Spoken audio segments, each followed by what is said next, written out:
Нещо се носи във въздуха! Трепти! Ехти! Революция, българино! Революция за лева!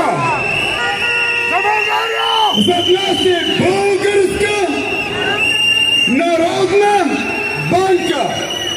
И пак повтарям, българска! Що ме българска? Каква трябва да е паричната единица? Българския лев!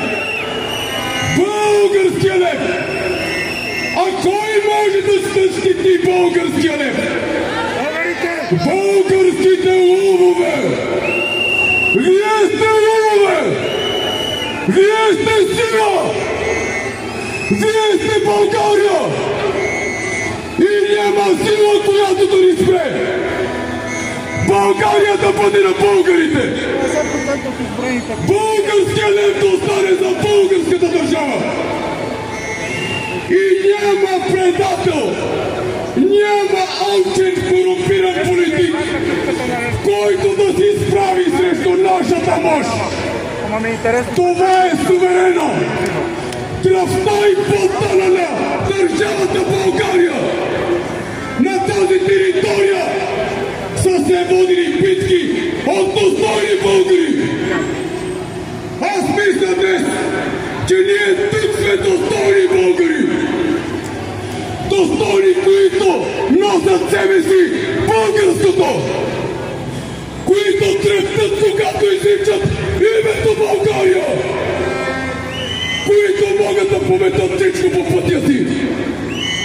И ако днес сме тихи, но не сме тихи, нашия стол Борис трепти и се носи и цяла България!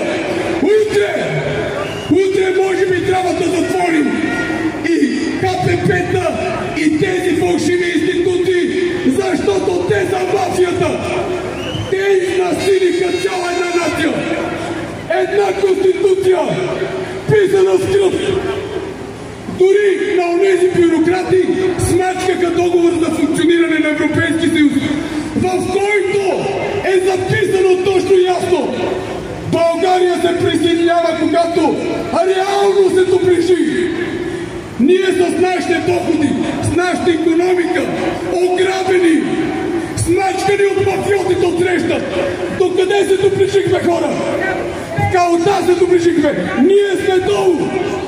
Затова не сме дигнали глава.